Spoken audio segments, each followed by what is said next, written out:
In the late 1800s, Thomas Otto and his family moved into a mansion at the corner of Eaton and Simerton Streets in Key West, Florida, now known as the Artist House. The Ottos were known to be stern with their servants, sometimes even mistreating them. It was the treatment of one such Haitian servant that provides a twist in this story. This woman was hired to take care of their son, Robert. One day, Mrs. Otto supposedly witnessed her practicing black magic in their backyard and fired her. Before she left, the woman gave Robert a lifelike doll which stood 3 feet tall, had buttons for eyes, human hair, believed to be Robert's, and was filled with straw. Now, dolls that resembled children were not unheard of during this time, but this one proved to be special. Robert named the doll after himself and often dressed it in his clothes. Robert the doll became his trustworthy companion. He took it with him on shopping trips into town. The doll had a seat at the dining table, where Robert would sneak it bites of food when his parents weren't looking. Robert would even be tucked into bed with the boy at night. Soon, this innocent relationship took on a strange nature. Soon after, Robert chose to be referred to by his middle name, Jean, after being scolded by his mother. He told her that Robert was the doll's name, not his. Jean was often heard in his toy room having conversations with Robert. Jean would say something in his childish manner, and responses would be heard in a much lower voice. Sometimes, Jean would become very agitated, worrying the servants and his mother. She would, on occasion, burst in to find her son cowering in the corner, while Robert sat perched in a chair or on his bed, glaring at him. And this was only the beginning. Household objects would be thrown across the room, Jean's toys turned up mutilated, and giggling could be heard. Whenever these unusual acts took place, Jean always said, "Robert did it." The boy took the punishment, but always insisted that the blame was Robert's.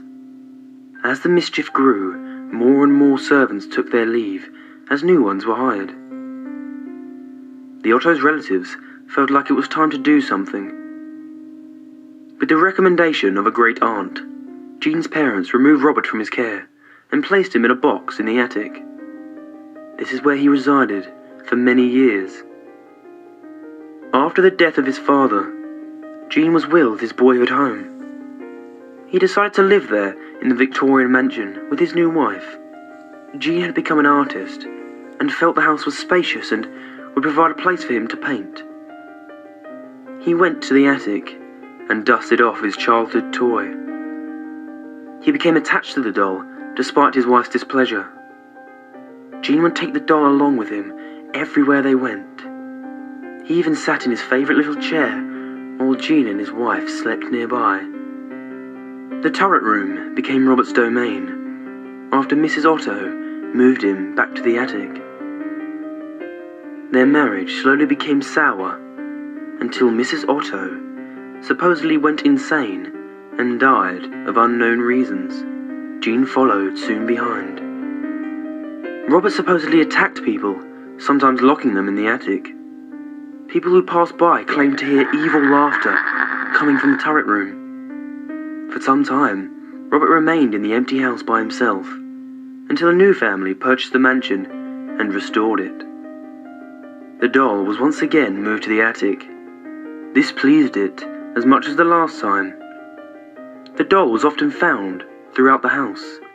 On one certain night, Robert was found at the foot of the owner's bed, giggling, with a kitchen knife in hand. This was enough to send them fleeing from the home.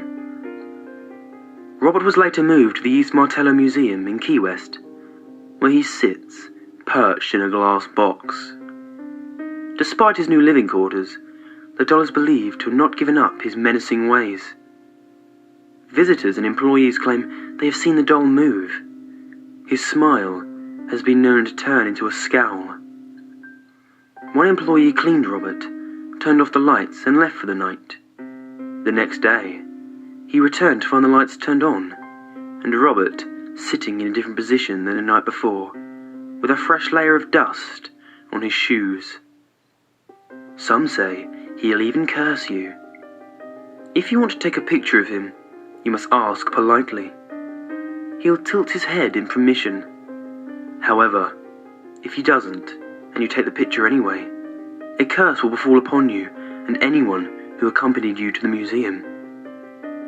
The same will happen if you make fun of him. To this day, Robert remains in the East Martello Museum in his sailor suit, clutching his stuffed lion, continuing his menacing ways.